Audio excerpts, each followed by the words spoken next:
RJD के नेता भाई वीरेंद्र अपने बयानों के लिए जाने जाते हैं। एक बार फिर से वो पत्रकारों से बात कर रहे थे तो पत्रकारों को बड़े उस लहजे में बिगड़े कि पगला गए हो क्या, क्यों गुस्सा है भाई वीरेंद्र, क्या सवाल किया देखिए, गया? एक्चुअली आज राज्यपाल का अभिभाषण था, दोनों सदन के नेता को मौजूद रहना चाहिए था।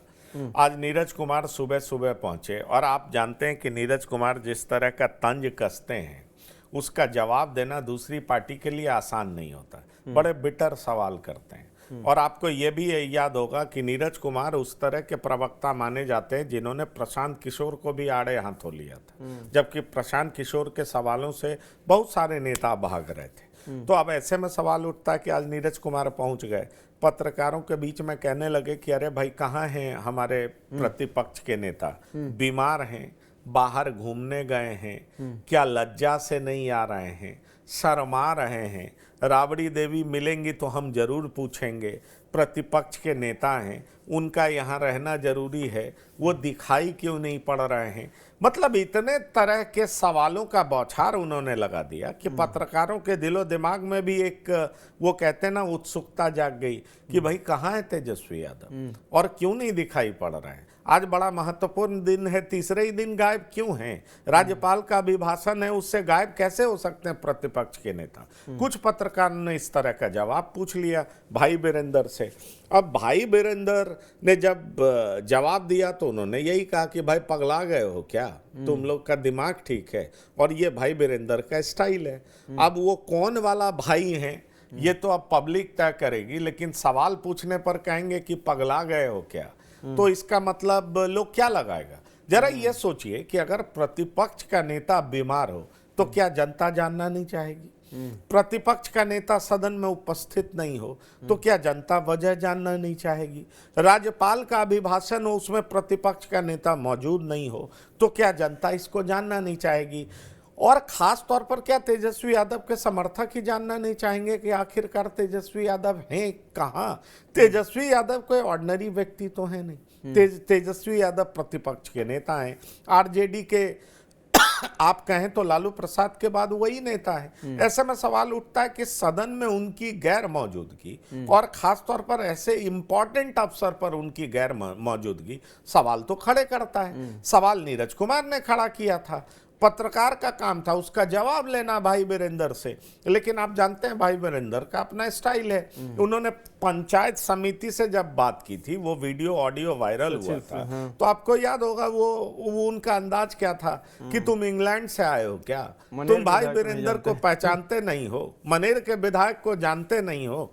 और ये उनका अंदाज है। उनको लगता है कि शायद उनकी प्रसिद्धि, उनके आवाज को लोग उसी तरीके से जान जाएं, पहचान जाएं जैसे अमिताभ बच्चन के आवाज को पहचान जाते हैं, जैसे राजनीति में लोग लालू प्रसाद के आवाज को पहचान जाते हैं, जैसे प्रधानमंत्री मोदी के आवाज को लोग पहचान लेते हैं। क्या उसी तरीके से भाई वीरेंद्र की आवाज को लोग पहचान लें?